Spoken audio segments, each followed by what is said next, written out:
Shalom Église, Shalom Peuple de Dieu, je vous salue dans le nom de Jésus-Christ de Nazareth, notre Seigneur et Sauveur. Je suis venu partager avec vous la Pâque selon Exode 12, du premier verset au 41e verset. Qu'enseigne Exode 12? Deux choses en ce qui nous concerne. La première des choses, ils étaient enfermés dans leur maison avec leur famille. Ils ont célébré la Pâque, ils n'étaient pas à l'église. La deuxième des choses, ils ont utilisé le sang de brebis selon que la recommandation a été donnée à Moïse, que dans chaque famille qu'on cherche un agneau pur et sans tache, qu'on immole cet agneau et qu'on prenne le sang de cet agneau, qu'on mette à la porte, au linteau et au dépotoir. Cela servirait de signe que la sécurité de Dieu est assurée dans cette maison et la peste ne serait pas leur partage. Que cela nous enseigne maintenant, nous, dans cette période? Eh bien, ça nous enseigne deux choses aussi.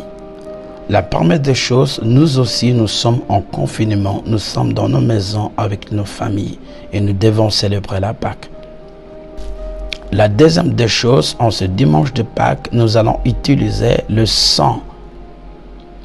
Pas comme ils ont utilisé le sang d'un animal, nous allons utiliser le sang d'un homme, Jésus-Christ, agneau pur et sans tache, digne d'être immolé pour le salut des hommes.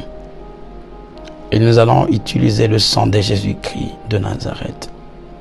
Ce dimanche de Pâques, nous serons en train de méditer, mais aussi en train de prier, selon qu'il est écrit dans le livre d'Apocalypse au chapitre 12, le verset 11.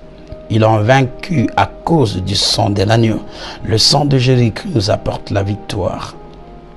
Nous sommes en train de dire à Dieu que ton sang apporte la victoire dans nos familles, que ton sang apporte la victoire dans nos enfants et dans tous les chrétiens du monde entier. Nous serons en train de prier selon qu'il est écrit dans le livre de Hébreux au chapitre 12, le verset 24. La Bible déclare que le sang de Jésus-Christ parle mieux que le sang d'Abel. Nous serons en train de dire à Dieu, Seigneur, que ton sang parle en notre faveur, que ton sang parle en faveur de nos familles, nos enfants. Et c'est là au nom de Jésus-Christ de Nazareth. Ce dimanche de Pâques, nous serons en train de prier, selon qu'il est écrit dans le livre des Colossiens au chapitre 2, le verset 14. La Bible dit, il a effacé l'acte dont les ordonnances nous condamnaient et qui subsistaient contre nous. Dieu les a détruits en les clouant à la croix. Nous sommes en train de prier à Dieu, Seigneur, les ordonnances, les actes qui se trouvent dans le monde des ténèbres, qui sont déjà signés pour nous maintenir dans la maladie, pour nous maintenir dans la misère, nous maintenir dans la pauvreté. Toutes les ordonnances, tous les actes que nous réclamons dans le monde des ténèbres, Seigneur, tu les as détruits en les clouant à la croix.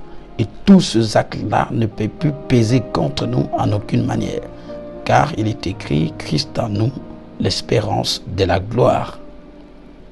Et nous serons aussi en train de méditer et à prier que les œuvres de la croix de Golgotha commencent à se manifester dans nos familles, dans nos enfants et sur l'humanité.